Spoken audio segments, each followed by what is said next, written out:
الحمد لله نحمده ونستعينه ونستغفره ونؤمن به ونتوكل عليه ونعوذ بالله من شرور أنفسنا ومن سيئات أعمالنا من يهده الله فلا مضل له ومن يضلل فلا هادي له ونشهد أن لا إله إلا الله وحده لا شريك له ونشهد أن سيدنا ومولانا محمدا عبده ورسوله صلى الله تعالى عليه وعلى آله وأصحابه وبارك وسلم أما بعد فأعوذ بالله من الشيطان الرجيم بسم الله الرحمن الرحيم إن الصلاة كانت على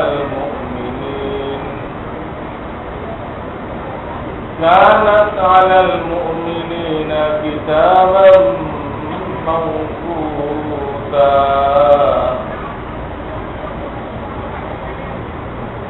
وقال رسول الله صلى الله عليه وسلم يا علي لا تؤخر الصلاة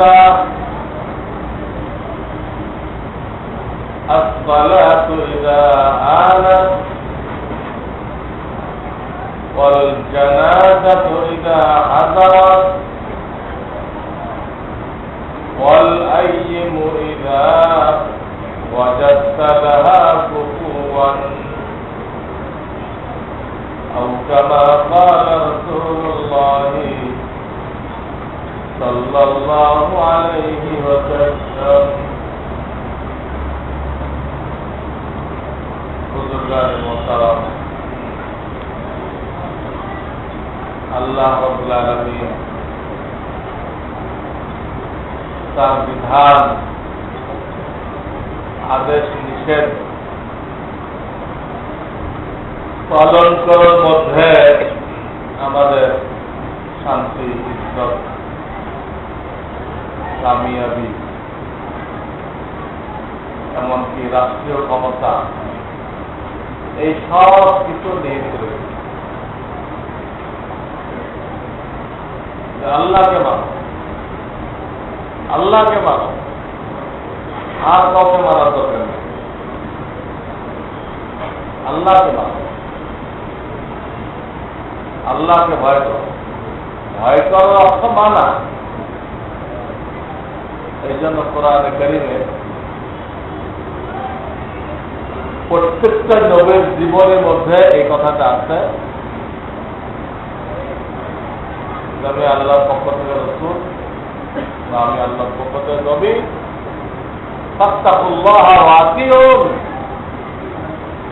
তোমরা আল্লাহকে ভয় করো আর আমাকে মানো।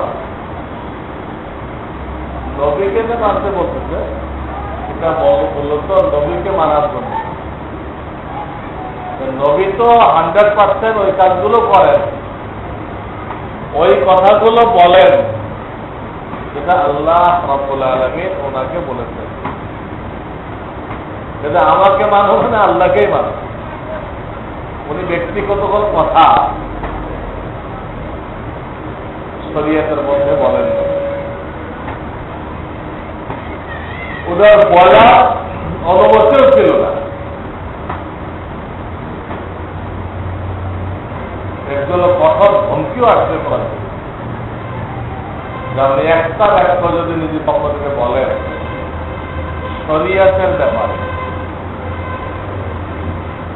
একটা হলো পারিবারিক ব্যাপারে, পরিবারের কাছে খানা দেবেন না, পানি দেবেন না, এটা তো রহি আসা লাগবে না,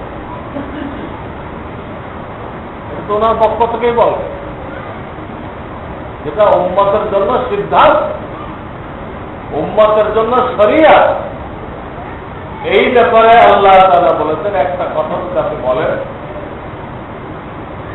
তা আপনার এই শাহরত, এটাকে আমি পাকড়াও করবো এবং এটাকে আমি বিচ্ছিন্ন করে দেব, মানে আপনাকে মৃত্যু দিয়েছি। আল্লাহ জানান যে তার রসুল করবেন না, কিন্তু আমাদেরকে বোঝানোর জন্য এই ধমকেটা দিচ্ছে। তোমরা মনে করো না আমার রসুলটা বলে আসছেন, কিছুটা আমি বলেছি, কিছুটা উনি টিকা লাগাইছেন, এরকম মনে করি। ধর্ম সম্পর্কে, শরিয়ত সম্পর্কে উনি যা বলে আসছেন ওটাকে আমার পক্ষে বলেছেন, কাজে ওনাকে অনুসরণ মানে আমাকে অনুসরণ। এই অনুসরণের মধ্যে আমাদের দুনিয়ার জীবন, কবরের জীবন, হাসরের জীবন, সব জীবনের মধ্যে কামিয়াব দেখা হবে। এটা যখন মুসলমানরা মানছে, আল্লাহ মুসলমানদেরকে কামিয়াব করে দেয়, সারা দুনিয়া তাদের সামনে মাথা নত। আবার যখন এখান থেকে সরে গেছে, হ্যাঁ, ব্যক্তিগত জীবনে কিছু স্বাধীনতা ভোগ করতে গেছে, স্বাধীনতা যা আমরা একটু চলে দেখি, এহুদ নাসারাদের মতো ফ্রি স্টাইল কেমন লাগে, ফ্রি স্টাইল করতে গেছে আর আল্লাহ পাকড়াও করে কাফেরকে মুসলমানদের উপরে বিজয় করে। তখন শুরু হয়েছে মুসলমানদের নির্যাতিত হওয়ার পালা। আল্লাহ করতে গেছে, সারা দুনিয়ার মানুষ মিলে তাদেরকে উদ্ধার করতে পারবে না, তাদের উদ্ধার তারাই করতে পারবে। কেমনে? তারা আমল ঠিক করে দেবে, আমল ঠিক করে দেবে, দ্বিতীয় কোনো রাস্তা নেই। মিছিল করে, ধর্মঘট করে কোনো আজাদ ঘটানো যায়। আল্লাহ কারো কোনো মিছিলের কোনো তোয়াক্কা করে, এগুলো আল্লাহ কিছু আনে যায়। সারা দুনিয়ার লোক মানে মিছিল করবে, আল্লাহ কি হবে? আল্লাহ তার সিদ্ধান্ত বাস্তবায়ন করেন, পরিণাম কি হবে তা আল্লাহ চিন্তার বিষয় না। এই জন্য ভাবতে হলে, কামিয়াবি পাইতে হলে একটাই রাস্তা, সবচেয়ে রইল আল্লাহ, আল্লাহর দিকে দৌড় দাও, আল্লাহর দিকে দৌড় দাও। কিন্তু মখলুকের দিকে দৌড়াইছো, তোমাকে আমেরিকা বাঁচাবে, তোমাকে ব্রিটিশ বাঁচাইবে, অমুক বাঁচাইবে, যত দৌড়ে দিচ্ছে তত বাঁচবে। এগুলো না করে মুসলমান যদি একদিকে দৌড়ায় আল্লাহর দিকে, আল্লাহ রক্ষা করবে। এই জন্য আমাদের বেশি কিছু বলা হয়নি, আল্লাহ হুকুম মানা, আল্লাহর গোলামি করে। কেমনে? রসুলের মাধ্যমে। কারণ আল্লাহ তার এখানে নেমে আসবেন,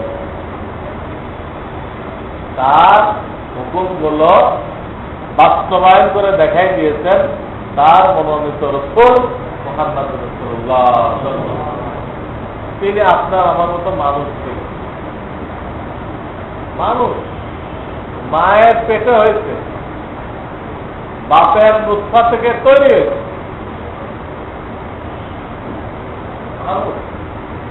তাকে অতি মানুষ বলা, নূরের তৈরি বলা। তার ভিতরে নবুয়তের নূর ছিল, এটা ভিন্ন জিনিস। তার ভিতরে নবুয়তের জবরদস্ত নূর ছিল, ঠিক আছে। কিন্তু সেই জন্য তাকে নূরের তৈরি বলা এটা গলত জিনিস। একটা কালো মানুষ যদি আল্লাহওয়ালা হয়, কালো একদম কালো, কিন্তু কালোর ভিতরে একটা চমক পাওয়া যাবে, নূরের চমক, যদি সে আল্লাহওয়ালা হয়ে থাকে, জিকির করে, তেলাওয়াত করে, সত্য কথা বলে, কালোর ভিতরে একটা নূর পাওয়া যাবে। মানুষের ভিতরে নূর পাওয়া এক কথা, আর সে নূরের তৈরি হয়, নূরের তৈরি যদি হয় তো সে আর মানুষ থাকবে না। মানুষ মানেই মানে নূরের তৈরি মানে ফেরেশতা। ফেরেশতা তো মানুষের নিচে। মানুষ যদি মানুষ হয়, মানুষ যদি আল্লাহওয়ালা হয়, ফেরেশতা ওই আল্লাহওয়ালা মানুষের নিচে। ওই ফেরেশতাকে আল্লাহ তাআলা মানুষের সেবায় লাগাই দিয়েছে। ফেরেশতাদেরকে আল্লাহ তাআলা মানুষের সেবায় লাগাই দিয়েছে, দুনিয়াতে, আখিরাতে, কবরে। কবরে সব কিছু ফেরেশতা থাকে। ডান দিক দিয়ে নামাজ থাকবে, বাম দিক দিয়ে রোজা থাকবে, মাথার দিক দিয়ে কোরআন তেলাওয়াত থাকবে, পায়ের দিক দিয়ে দান খয়রাত থাকবে। এই সব কিছু আমল, কিন্তু এই আমলকে আল্লাহ তাআলা ফেরেশতার আকৃতি দিয়ে দিবেন, সে তাকে পাহারাদারি করবে, যাতে কোনো আযাবের ফেরেশতা আসছেও না। তো আল্লাহ রাসূল আমাদের মতো মানুষ, পার্থক্য কি? ওনার কাছে ওহী আসবে, আমাদের কাছে ওহী আসবে না। এইটা হলো পার্থক্য। যা কোরআনে কারিমে বারবার বলা হয়েছে, কুল, হে আমার রাসূল ঘোষণা করবে, ইন্নামা আনা বাশারুম মিসলুকুম, ঘোষণা করেছে আমি তোমাদের মতো মানুষ।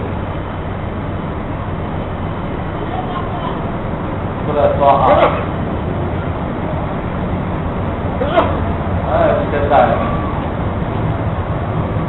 আমি তোমাদের মতো মানুষ। বানি ইসরায়েল, বানি ইসরায়েলের শেষ হয়, তো সূরা কাহাফের শেষ হয়। সূরা কাহাফের শেষ আয়াতে বলা হয়েছে আমি তোমাদের মতো মানুষ। পার্থক্য কি? ইউহা ইলাইয়া, আমার কাছে আল্লাহর পক্ষ থেকে ওহী আসে। তো কোরআন বলতেছে, আল্লাহ রাসূল ঘোষণা করতেছেন আমি তোমাদের মতো মানুষ। পার্থক্য এখানে, তোমাদের কাছে ওহী আসবে না, আমার কাছে ওহী আসে। 23 বছর ধরে ওহী আসে। সূরা কাহাফ আমরা প্রত্যেক জুমায় তেলাওয়াত করি, এই কাহাফের শেষের আয়াত। এরকম আয়াত একটা না, কয়েক জায়গায় এই কথাটা বলা হয়, কয়েকটা জায়গায় বলা হয়। এরপর যারা বলবেন নূরের তৈরি, তো বেঈমান হয়ে গেল, বেঈমান হয়ে গেল। সে ঈমান থাকলো, কোরআনের একটা অস্বীকার করে বেঈমান হয়ে গেল। তো আমরা এটাই দায়িত্ব পেয়েছি যে আমাদের কামিয়াবির জন্য আল্লাহ রাসূলকে ফলো করি। রাসূল যেটা যেভাবে বলেছেন ওইটা ওইভাবে করতে হবে। এখানে আর মত খাটানো, আমাদের মর্জি মতো করার কোনো অবকাশ নেই, তাহলে কামিয়াবি হবে না। আমি ভূমিকাতে একটা হাদিস পড়েছি। এই হাদিসে পাকের মধ্যে নবী আলাইহিস সালাম হযরত আলীকে, তার মানে সকল উম্মত, আলীর সাথে কোনো খাস, আলী রাদিয়াল্লাহু তাআলা আনহুর সাথে খাস না, পুরা উম্মতকে বলছে ইয়া আলী সালাতুল্লাহ তুখি, তিনটা বিষয়কে তুমি বিলম্ব করো। তিনটা বিষয়ের ব্যাপারে বিলম্ব করবে। কি তিনটা বিষয়? as-salatu idha aanat, এই 5 ওয়াক্ত নামাজ আল্লাহ তাআলা বলেছেন এর যখন মুস্তাহাব টাইম হয়ে যাবে, প্রত্যেকটা নামাজের মুস্তাহাব টাইম হবে। একটা টাইমটা তো লম্বা হয়, ওই লম্বা টাইমের মধ্যে কিছু অংশ হলো মুস্তাহাব টাইম, উত্তম টাইম। এই উত্তম টাইম যখন আসলো তো তুমি আর ওইখান থেকে বিলম্ব করবে। আর সালাতু ইযা আনাত, যেমন একটা উদাহরণ দিয়ে বোঝাইতেছি, ফজরের নামাজের টাইম ধরেন 1 ঘন্টা কমপক্ষে, এর থেকে বেশিও হয়। তবে তাদের থেকে নিয়ে বেলা উঠা পর্যন্ত 1 ঘন্টা টাইম। এই পুরা টাইমের মধ্যে যে কোনো সময় ফজর নামাজ পড়া যাবে। তবে নবী আলাইহিস সালাম মুস্তাহাব সময়, উত্তম সময় নির্ধারণ করেছেন যখন নাকি পূর্ব আকাশ পুরা পরিষ্কার হয়ে যায়। পূর্ব আকাশ যখন পুরা পরিষ্কার হয়ে যায়, এটা হলো উত্তম টাইম। এই জন্য এক হাদিসে বলেছেন আসফিরু বিল ফাজর ফাইন্নাহু আ'যামু লিল আজর, ফজরকে পরিষ্কার হওয়ার পরে পড়ো তো তুমি বেশি সওয়াব পাইবে। আসফিরু বিল ফাজর ফাইন্নাহু আ'যামু লিল আজর, এই বলে তো ওলামায়ে কেরাম, ফুকাহায়ে কেরাম হুজুরের আমল দেখছেন, এই কথাটাকে তিনি কিভাবে আমল করেন, আমল দেখেন। আমলের দ্বারা ওই কতরূপ সূরা পড়তেন, কি পড়তেন এগুলো খেয়াল করুন। ফজরের নামাজে কি কি সূরা পড়ে, আবার নামাজ শেষ হওয়ার পরে ওই পরিমাণ সময় হাতে থাকতে হবে। ফজরের নামাজ আদায় করার পরে ওই পরিমাণ সময় হাতে রাখতে হবে, যাতে করে নামাজ পড়ার পরে যদি জানা যায় এই নামাজটা এই ভুলের দরুন হয় নাই, তাহলে আবার যেন সুন্নত তরিকায় পড়া যায়, এই জন্য এটা হাতে রাখতে শরীয়তের বিধান। তো ফুকাহারা একটা আন্দাজ করছেন মোটামুটি 30-35 মিনিট আগে, কমপক্ষে 30 মিনিট আগে বেলা ওঠার যদি ফজরের নামাজ শুরু করা হয় তাহলে সুন্নত তরিকায় নামাজ শেষ করা যায়, আবার আর একবার সুন্নত তরিকায় পড়ার মতো সময় হাতে। সুন্নত তরিকায় পড়লে দেখা গেছে সর্বোচ্চ 15 মিনিট সময় লাগে, 15 মিনিট সময় লাগে। আরো 15 মিনিট হাতে থাকলো, এইভাবে পড়তে বলা হয়েছে ফজরের নামাজ। মেয়েদেরকে আরো আগে অন্ধকার থাকতে থাকতে পড়ে দিতে বলা হয়েছে। এই হলো ফজরের সর্বোত্তম সময়, বেলা ওঠার 15 মিনিট 20 মিনিট 30 মিনিট আগে, বেলা ওঠার 30 মিনিট আগে, আধা ঘন্টা আগে পড়ে দিতে পড়া শুরু করে দিতে হবে। এইখান থেকে দেরি করবে, মুস্তাহাব অন্তত যারা দেরি করে তারা ঠিক মতো পড়তে পারে। জামাত গুলো তো সাধারণত মুস্তাহাব টাইমে শুরু করা, এই সময় পড়ে নেওয়া যায়। এর থেকে যারা দেরি করে দুনিয়ার কাম কাজের কারণে, গপ গুজবের কারণে এদের জায়গা পরে মকরু হয়ে এই গেল ফজরের টাইম। এখানে তারা অন্য কথা বলে রাখছে, অন্য কথা। আমার যিনি সাহেব ছিলেন, পীর ও মুর্শিদ ছিলেন, তিনি আমাদের একটা কথা বলতেন, তোমরা যখন সফর করবা তো বিমানবন্দরে বা এই ধরনের যেরকম যাইবা এতটুক সময় হাতে নিয়ে যাইবা ওখানে আল্লাহ না করুক যদি ওখানে যে ধরা পড়ে একটা জরুরি জিনিস আনা হয়নি, এখানে ঢুকতে লাগবে বা আরো সামনে লাগবে, কিন্তু ওটাই বলে কি করা হয় আনা হয়।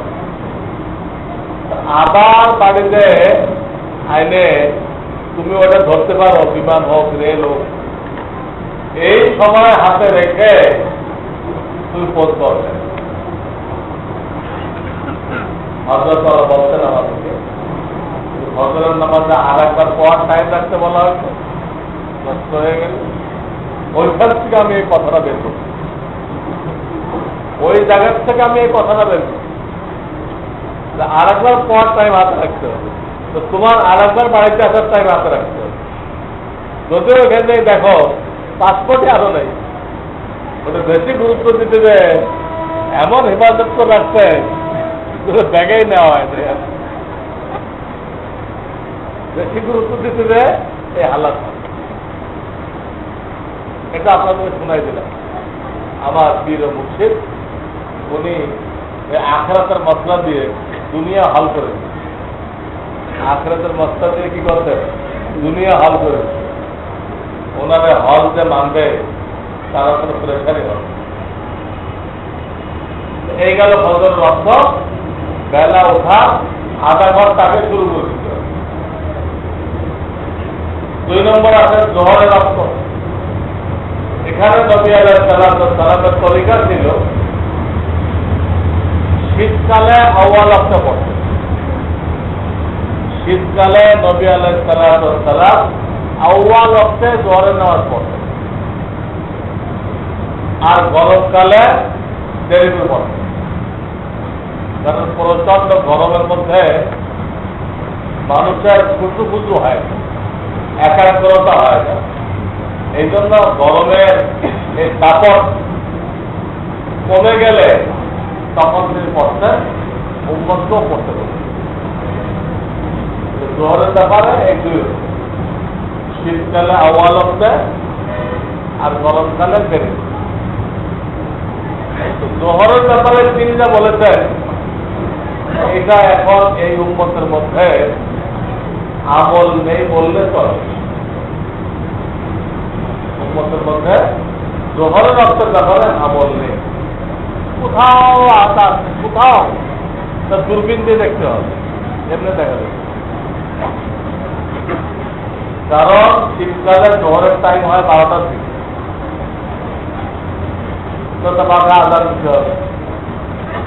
আর আজান দেওয়ার পর তিনি বলেছেন মানুষ যাতে উজু ইস্তেঞ্জা করে, হ্যাঁ করতে পারে, একটু বিরতি দাও, উজু ইস্তেঞ্জা করে জামাত করতে পারে, আজানের পরে একটু বিরতি দাও। একটু বিরতি দিলে না আধা ঘন্টা দিলাম উজু ইস্তেঞ্জা সাথে, তাহলে 12:30 জামাত করতে হবে। শীতকালে জামাত করতে হবে 12:30, কোথাও তো আমার জানা হতে এক মক্কা শরীফে সেখানে অক্ষ হওয়ার সাথে সাথে তারা তো ঘরে হয়ে যায় না, 12টা অক্ষ হলো, 12টা আজান দেবে, দিয়ে হবে নামাজ শুরু। তারা ওই হাতের জন্য আমল করে না, লোকজনকে উদ্যোগ করার টাইম দাও, ওটাতে নেই তারা। 12টা অক্ষ আজান দিল, নামাজ দিয়ে নামাজ শুরু এলো মক্কা মদিনা। ওরা আমার বেশি আগে আমরা পিছিয়ে দেব, আসল যেটা এটা থেকেও নেই, সব হাতে খেয়াল রাখতে হবে। যেটা অবলম্বন করতে পেরেছে আমার আজানের পরে উদ্যোগতার টাইম দিতে পেরেছে, দুটো মিলার তাহলে অন্তত 12:30 করতে হবে। নেই, এ আমল নেই। আবার গরমের দিন করছে প্রচন্ড গরম, যখন নাকি ভাটা পড়বে, একটু শক্তি আসবে, তখন জ্বরের নামাজ পড়বে। তখন জ্বরের নামাজ পড়তে গেলে প্রচন্ড গরমের দিন, তাহলে আপনাকে আনুমানিক 3টার দিক জোর পড়তে হবে। 5টা 6-5টা আসর আপনার জোহরের অর্থ হবে 3 মুস্তাহাব অর্থ। 3টায় জোহর কোন জায়গায় হয়? আবার পীরের দরবারে দেখছি ওখানে 3টায় হয়। তারপরে গেছি জবন, ওখানেও দেখছি। বাংলাদেশে একটা জায়গায় দেখছি আমি, এটা রাজশাহীতে নওগাঁ আছে, ওই নওগাঁর মধ্যে একটা থানা আছে, এর নাম হলো পুরসাপ। মানে সাপ দ্বারা ওই এলাকা পুড়ে গেছে, পরিপূর্ণ হয়ে গেছে। পুর সাপ, সাপ মানে তো সাপ, লোকের দ্বারা ওই এলাকা কি হয়ে গেছে, পরিপূর্ণ হয়ে গেছে। এক একজনের 1000 বিঘা জমি, 3000 বিঘা জমি, সেই হালাত। ওখানে মাদ্রাসা আছে, প্রস্তুত আছে, ওখানে কয়েকবার আমার বয়ান, ওইখানে দেখছি আমি এরকম জোহরের নামাজ একটু ঠান্ডা হওয়ার পর পরে। আমার এলেমে 3 জায়গায় দেখছি বাংলাদেশের মধ্যে পুরসা পোরসা বলে ওরা, আমার পীরের দরবারে যাওয়া সাহারানপুর জাকারিয়া রহমতুল্লাহ আলাইহি মাদ্রাসা সাহারানপুর, সেখানে। তো যাই হোক, এই হলো জোহরের টাইম। আমরা যারা করি কয়েকটা দেড়টা শীতকালটার মধ্যে পড়ে না, গরমকালের মধ্যে পড়ে না, কোনটার মধ্যে পড়ে না। এই গেল জোহর। আসরের নামাজের ব্যাপারে তিনি একটু দেরি দূর করতে পারেন, কারণ আসরের নামাজের পরে নফল পড়া যায়। আসরের নামাজের পরে নফল পড়া নিষেধ। যখন নামাজ পড়ে ফেলবেন আর আপনি নফল পড়তে পারবেন না। এই জন্য লোকজনকে নফল পড়ার সুযোগ অব্যাহত রাখার জন্য আসরটা একটু দেরি করে পড়তে বলা হয়। কারণ বর্তমান সিজনে আনুমানিক 4:45 কি 5টার দিকে অর্থ হয়, 4:45টার দিকে আসরের টাইম হয়। তো আপনি যদি 5:30টার দিক পড়েন, 5:30 বা 6:30 পড়েন, তাহলে মুস্তাহাব অর্থ হয়। 5:30 বা 6:30 বর্তমান সিজনে সবসময় থাকবে না, তাহলে শরীয়ত অনুযায়ী মুস্তাহাব অর্থ হয়। আমাদের দেশে আসরটা আউয়াল অর্থ পড়া হয়, রক্ত সাথে সাথে আজান দেয়। আজান দেওয়ার পরে উজু ইস্তেঞ্জার জন্য 15 মিনিট সময় দেয়, বেশি দেয় না। আসরে বেশি টাইম দেয়, সময় দেয়, জামাত করা যায়। এটা দেরি করে পড়া বলা যায় না, এটা আউয়াল অর্থই বলছে। হুজুরে 12 মাস আসরকে বিলম্ব করতে বলছে, মুস্তাহাবে এটা হয়। মাগরিবের ব্যাপারে তিনি বলেছেন বেলা ডোবার সাথে সাথে আর দেরি করে। বেলা ডোবা যখন নিশ্চিত হয়ে গেল তো মাগরিব পড়ে না, এটা মাগরিবের মুস্তাহাব। এমনি অর্থ থাকবে কিন্তু 1 ঘন্টা মাগরিবের টাইম। আমাদের দেশের লোকেরা 15 মিনিট চলে গেল, একটু অন্ধকার হয়ে গেছে, তা আস্তে আস্তে অক্ত নেই, অক্ত ধর নেই, তো এটার সাথে কাজা পড়ে গেছে। তাহলে 1 ঘন্টা অক্ত আছে। আরে খুব মানুষ, সে মশলা না জানলে কাজায় যখন হয়ে গেছে মনে পড়ে গেছে। কোথায় কাজা হয়েছে? মাগরিবের টাইম 1 ঘন্টা। পশ্চিম আকাশে লাল থাকে, এই লাল খতম হওয়ার পরে সাদা হয়, এই সাদা খতম হওয়ার পরে কালো হয়, এই কালো থেকে ঈশা শুরু, আর কালো আগ পর্যন্ত মাগরিব। অর্থাৎ পুরা লাল, লালের পরে কি হবে? সাদা। ওই পুরা সাদা কি? হ্যাঁ, মাগরিব। লাল সাদা দুটা মাগরিবে। ফজরও কিন্তু এই কথা, ফজরও এই কথা। ফজর যখন হয় পয়লা সাদা থাকে, তারপরে কি হয়? লাল।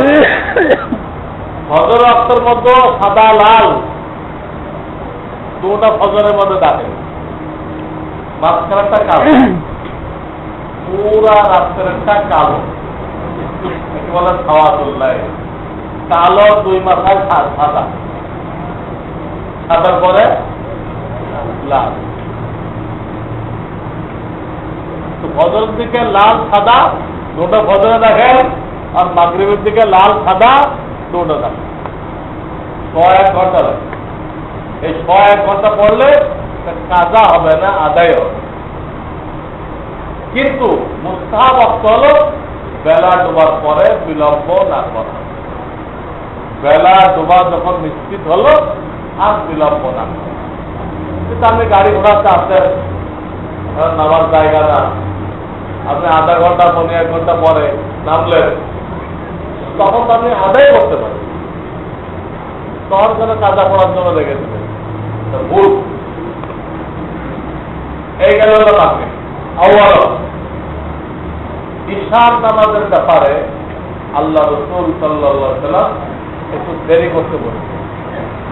ঈশার নামাজ একটু দেরি করে পড়া মুস্তাহাব। ঈশার নামাজ একটু দেরি করে পড়া চারো মাযহাবে এটা মুস্তাহাব।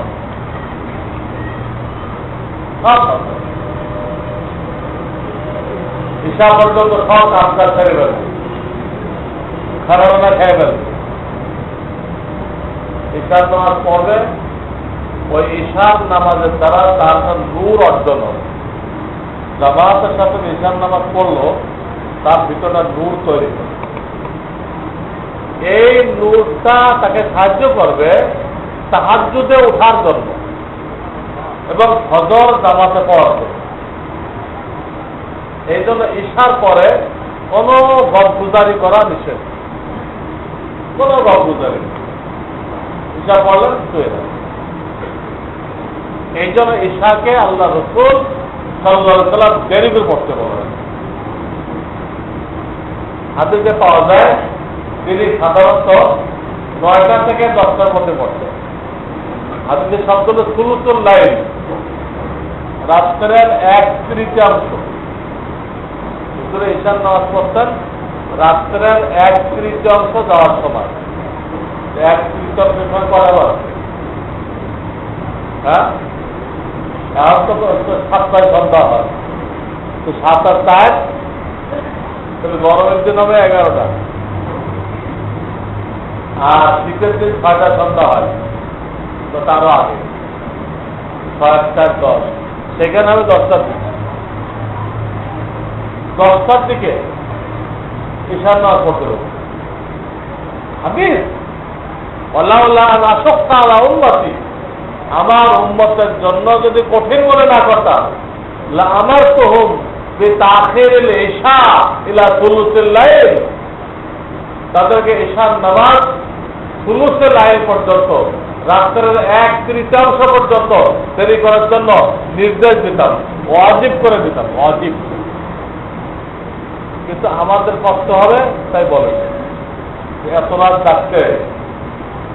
রাত জাগতে আমাদের কষ্ট হবে, এই জন্য তিনি কথাটা বলেন নাই। আমরা ওই সময় এসা করতে বলতেন, কিন্তু লোকেরা যে 2-3 মতো টেলিভিশনে দেখতে পারে, এখন জাগতে পারে, এইটা আল্লাহ রাসূল জানলে তাহলে ওয়াজিব করে দিচ্ছে।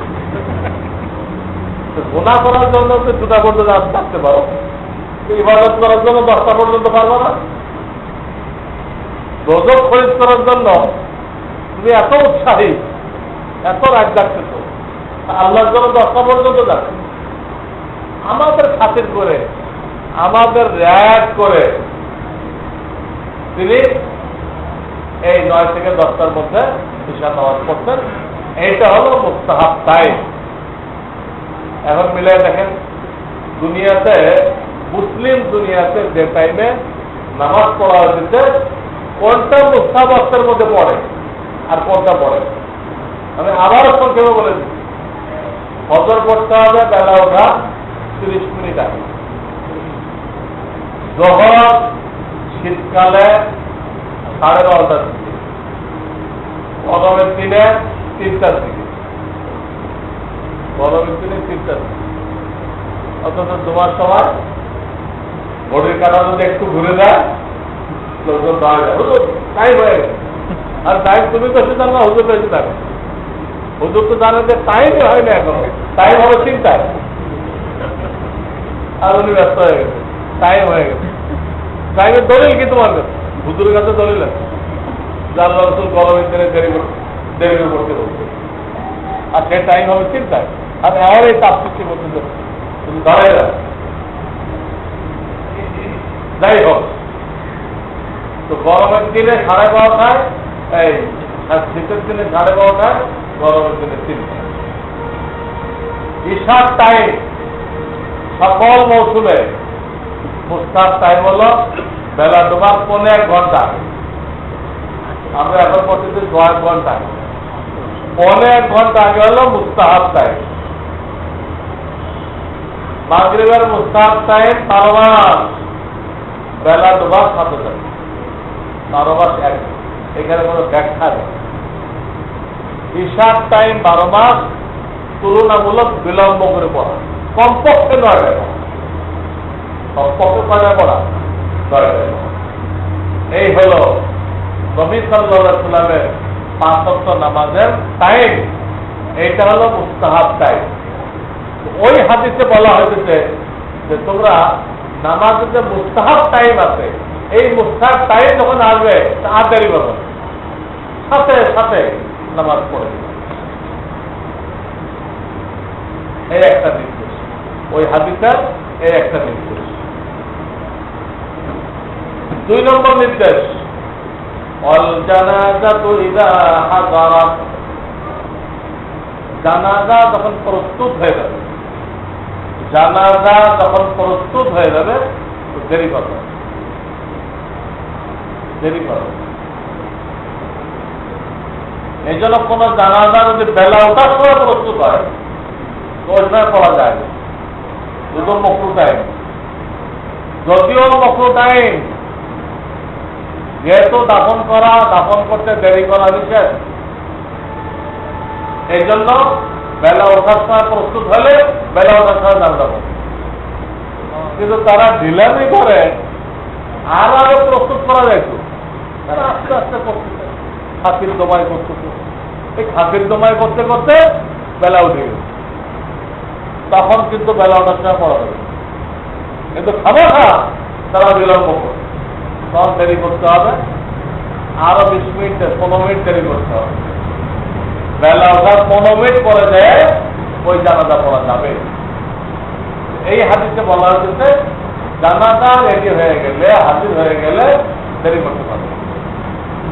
একটা লোকের ইন্তেকাল হয়ে গেলে তখন তাকে আর ফলরে রাখা নিষেধ, কোন খাটিয়ার উপর রাখতে হবে, রেখেই তা গোসলের ব্যবস্থা করতে হয়। একটু টাইম লাগে, কারণ গোসলের খাটিয়া নিয়ে আসবে, বড়ই পাতার ব্যবস্থা করবে, গোসল দিয়ে নেওয়ালা লোক তালাশ করবে। এগুলোর জন্য তো আধা ঘন্টা তো লাগেই কমপক্ষে। এই জন্য এখনো দেরি করা অবকাশ আছে।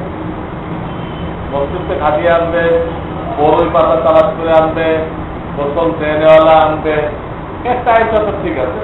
এর জন্য আধা ঘন্টা বা 1.5 ঘন্টা টাইম দেওয়া হলো। এইসব তৈরি হয়ে গেল, সাথে সাথে গোসল দেওয়ার পরে সাথে সাথে কাপড়ের কাপড় পরে, কাপড়ের কাপড় পরাই দিল। এখন সাথে সাথে কোনো মাঠের মধ্যে নিয়ে জানাজা, বিনা অপরগতায় মসজিদে জানাজা পড়লে খরচটা আদায় হয়ে যায়, কিন্তু লোকেরা কোনো সব পায় না। বিনা অপারগতায় যদি মসজিদে জানাজা পড়া হয় তাহলে জানাজার খরচ আদায় হয়ে যায়, কিন্তু জানাজা পড়লে 1 উহুদ পাহাড় পরিমাণ সব পাওয়া যায়। জানাজা পড়লে 1 উহুদ পাহাড় পরিমাণ সব পাওয়া যায়। আবার জানাজার সাথে যদি গোরস্থানে যায় আর 1 উহুদ পাহাড় পরিমাণ সব পাওয়া যায়। অনেক লোক বোঝে না, তারা দেখতেছে জানাজা হইতেছে, উনি নফল পড়ছে। আরে বাবা, তোমার সারা জীবনের নফল এক পাল্লায় রাখো, আর একটা জানাজা আর এক পাল্লায় রাখো। সারা জীবনের নফল এক পাল্লায় রাখো, আর একটা জানাজা আর এক পাল্লায় রাখো। ওই জানাজাওয়ালা পাল্লা ভারী হয়ে যাবে, কারণ এটা তো ফরজ। কোটি কোটি নফল মিলে একটা ফরজের খাওয়া হতে পারে।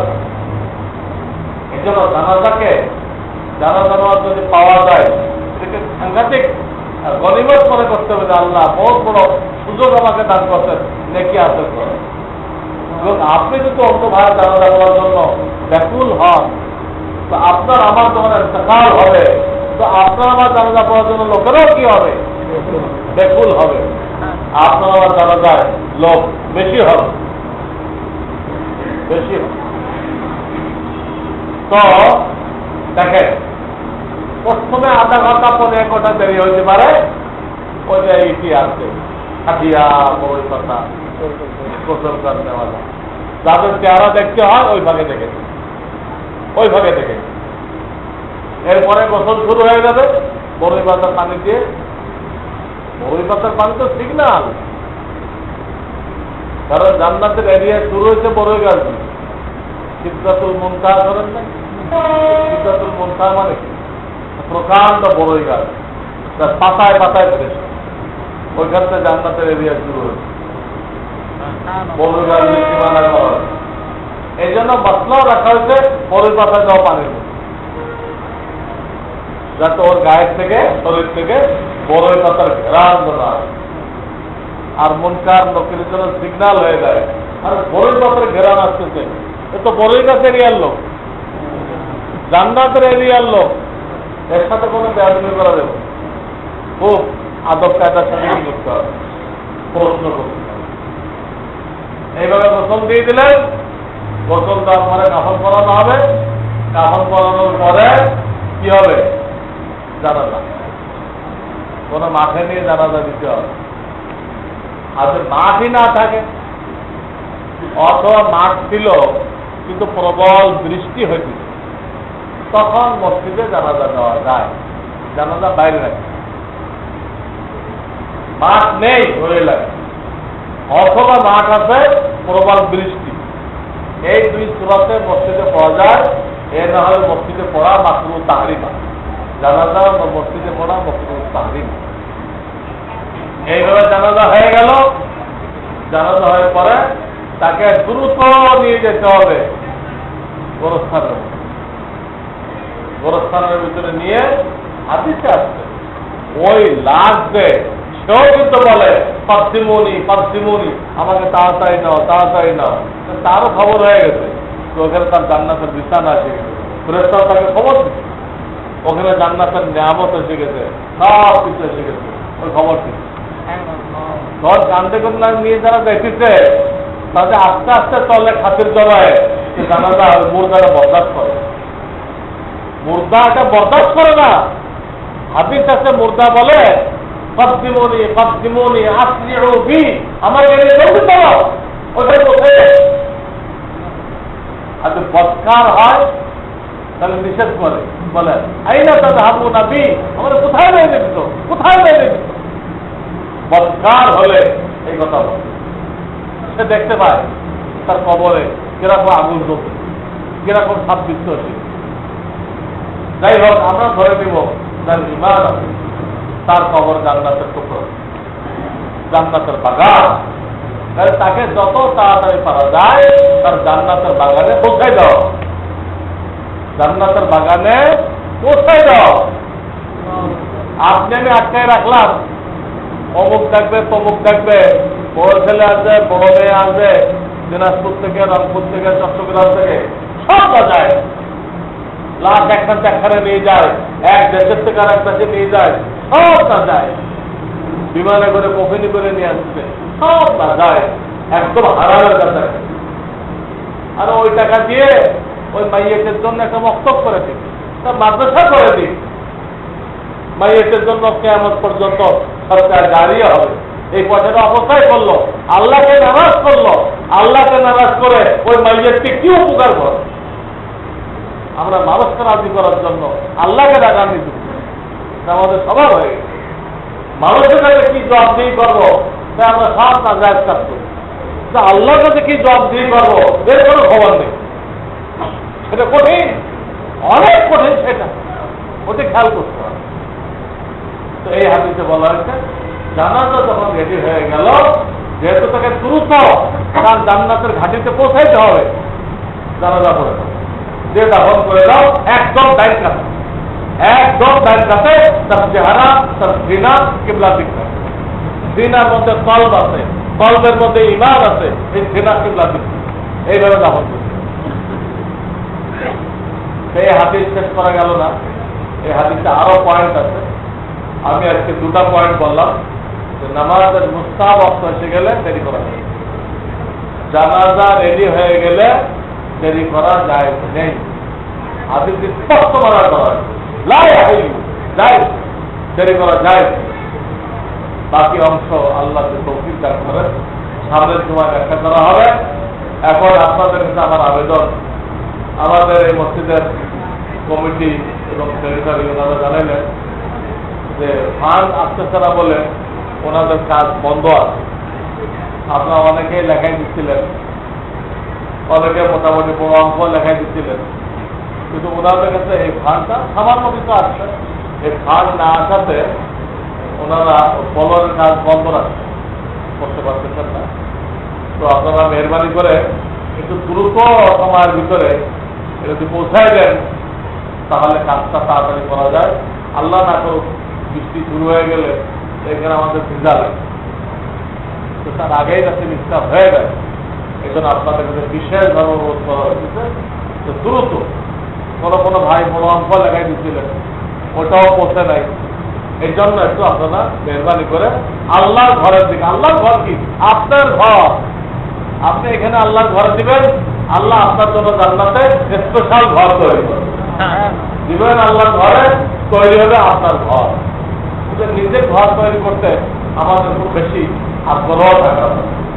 আল্লাহ আমাদেরকে তৌফিক দান করেন। আলহামদুলিল্লাহ।